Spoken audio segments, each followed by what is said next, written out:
हक मांगते, वही किसी से भीख मांगते, विस्थापित अपना हक मांगते, वही किसी से भीख मांगते, विस्थापित अपना हक। राष्ट्रीय महत्व के रेणुका जी बांध से विस्थापित होने वाले किसानों ने किया परियोजना कार्यालय परिसर में प्रदर्शन। 27 दिसंबर को प्रधानमंत्री नरेंद्र मोदी कर सकते हैं परियोजना का ऑनलाइन शिलान्यास। 1960 के दशक से प्रस्तावित परियोजना का निर्माण कार्य शुरू होने से पहले इस पर खर्च हो चुके हैं 700 करोड़। 34 गांव व बस्तियों के साथ साथ 7 किलोमीटर संगड़ा रेणुका जी नाहन मार्ग को भी निकल जाएगा। 26 किलोमीटर लंबा रेणुका जी बांध।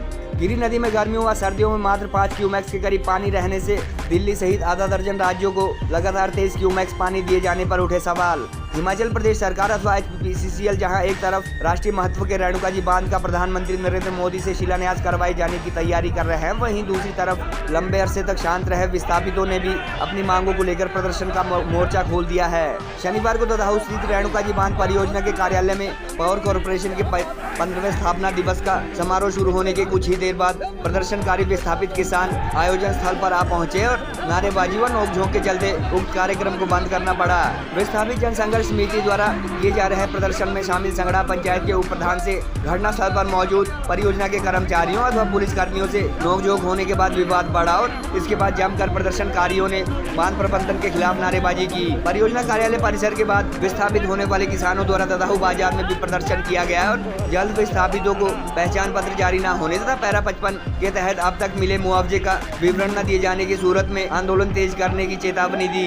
प्रदर्शनकारियों का नेतृत्व कर रहे संघर्ष समिति के अध्यक्ष योगेंद्र कापिला ने कहा कि पिछले 14 सालों से लगातार बांध प्रबंधन तथा हिमाचल सरकार द्वारा उनकी मांगों की अनदेखी की जा रही है, जिसके चलते उन्हें मजबूरन सड़कों पर उतरना पड़ रहा है। विरोध प्रदर्शन में शामिल भारतीय जनता पार्टी के प्रदेश कार्य समिति सदस्य एवं संघर्ष समिति के संयोजक प्रताप तोमर ने कहा कि दरअसल इस परियोजना के अधिकारी विस्थापितों की मांगों के साथ साथ हिमाचल के ऊर्जा मंत्री सुखराम चौधरी के निर्देशों की भी अनदेखी कर रहे हैं और MPFI कार्ड तथा अब तक जारी मुआवजे का पैरा 55 के तहत विवरण दिए जाने संबंधी मांग उन्होंने ऊर्जा मंत्री के समक्ष भी रखी थी।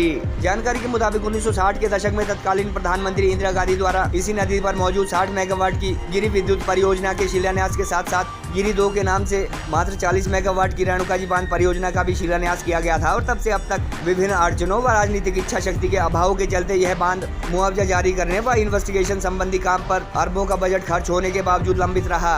दिल्ली व हिमाचल सहित अन्य 5 राज्यों को इस परियोजना से लगातार 23 क्यूमेक्स साफ पानी उपलब्ध करवाए जाने पर भी सवाल उठ रहे हैं, क्योंकि नदी में गर्मियों व सर्दियों के दौरान आमतौर पर मात्र 5 क्यूमेक्स के करीब पानी रहता है। बांध प्रबंधन के संबंधित अधिकारियों के अनुसार हालांकि 26 किलोमीटर लंबे रिजर्वायर से बरसात अथवा बाढ़ से स्टोर किया गया पानी लगातार कई दिनों तक छोड़ा जा सकता है, मगर ऐसी सूरत में पेयजल की गुणवत्ता पहले से कम हो सकती है।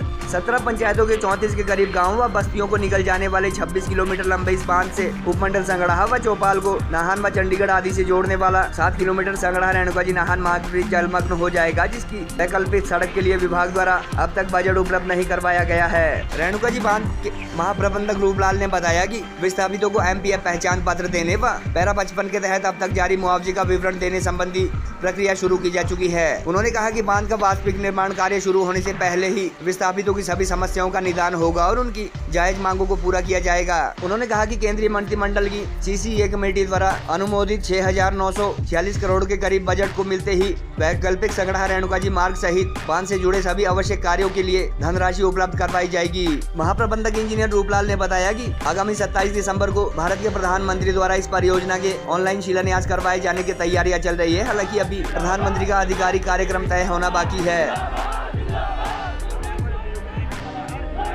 तो हम 27 तारीख को भी अपना उग्र प्रदर्शन करेंगे।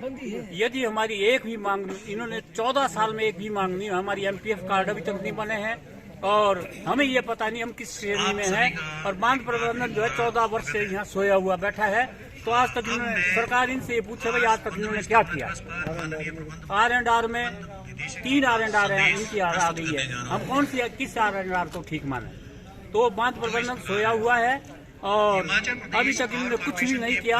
हमारे जो पैरा 55 के कागजात अभी तक हमें नहीं मिले, जो पेमेंट हुई है ये पता नहीं है हमें भाई हमें किस कितनी जमीन की मिली, कितनी पेड़ पौधों की मिली।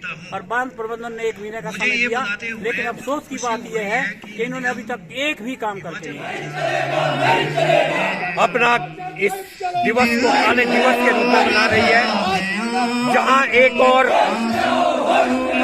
बांध प्रबंधन अपना स्थापना दिवस मना रहा है, वहीं विस्थापित अपनी मांगों को लेकर पिछले 14 सालों से बांध प्रबंधन और सरकारों के पास गिड़गिड़ा रहे हैं। इसलिए आज विस्थापितों ने फैसला दिया है कि हम आज का दिन काले दिवस के रूप में मना रहे हैं, क्योंकि हमारी आज तक किसी भी मांग पर गौर नहीं किया गया। हमारी एक काम के लिए यदि छोटा सा काम हो, उसके लिए बांध प्रबंधन के एक हफ्ता 2 हफ्ता चक्कर काटने पड़ते हैं, और ये हमारी बातों को अनसुना कर रहे हैं। किसी भी एक मांग को यहाँ पर इनके अधिकारी बैठे हैं, ये एक बोल के देखे कि हमने ये मांग विस्थापितों की पूरी है पिछले 14 वर्षों में, तो हम आज ही अपने इस आंदोलन को यहीं समाप्त कर देंगे। किंतु हमारी किसी भी मांग पर आज तक गौर नहीं किया गया, इसलिए हमारे को मजबूरन सड़कों पर उतरना पड़ा, और यदि आवश्यकता पड़ी तो हम राजधानी शिमला में भी धरना देंगे।